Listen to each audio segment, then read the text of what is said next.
আসসালামু আলাইকুম। এই পর্যায়ে আপনাদেরকে নিয়ে যাচ্ছি খুব নেপালের পোখরাতে গুপ্তেশ্বর গুহায়। তো দেখা যাক আমাদের জন্য কি অপেক্ষা করছে। আমি আস্তে আস্তে নামছি। তো গুহায় ঢুকার মুখেই হচ্ছে তারা যে রাস্তাটা, সেই রাস্তাটা হচ্ছে তাদের ধর্মীয় বিভিন্ন ভাস্কর্য দিয়ে সাজিয়ে রাখছে। তো যারা হিন্দু ধর্মাবলম্বী তাদের জন্য অবশ্যই আলাদা ভালো লাগে কাজ করবে।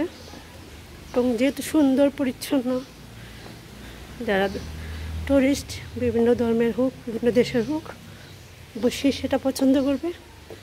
এই যে সুন্দর জায়গা, পরিচ্ছন্ন, একটু সামান্য কাজ যে কোনো পর্যটন প্লেসকে অনেক সুন্দর করে দেয়। মানে এখানে যত্ন করে ইনভেস্ট করতে হয়, করলে দেখা যায় যে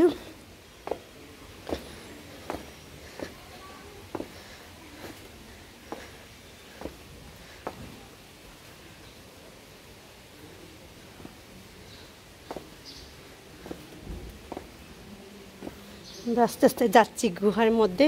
দেখা যাক কি দেখা যায়। যতই গভীরে যাচ্ছি মনে হয় লাইট অন করতে হবে। সো একদম মুখে চলে আসছি। এসছি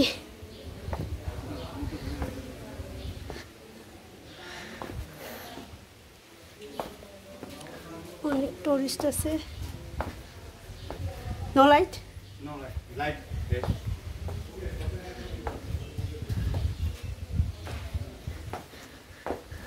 Oh, it's raining.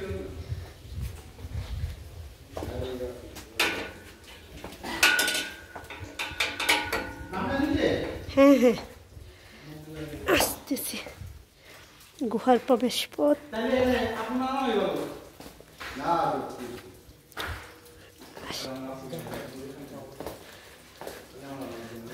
এই শেষ না আরো আছে ভিতরে? যাবেন না? কেন? মন্দির তো দেখতে যাবেন আপনি। অনেক নিচা আসতে পারবো কিনা, যাইতে পারবো?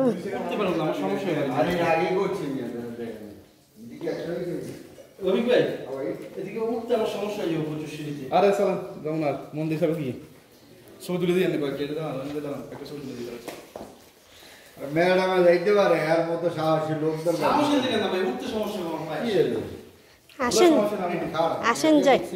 আমি ইয়েতে গিয়ে ভিয়েতনাম গিয়ে ঢুকছিলাম, এটা অনেক গভীর ছিল আরো। আসেন যত সবাই পারবেন, মানে উঠতে আর কি একটু কষ্ট হবে। এই বয়সে না দেখলে কখন দেখবেন? আর এই জায়গায় তো এক জায়গায় তো দুইবার আসা হয় না। থাকলে কি অ্যাক্টিভিটি যদি নাই করি তাহলে লাভ। গুহার মুখ অনেক সুন্দর। ওনারা ভিতরেই আছে। Thank you.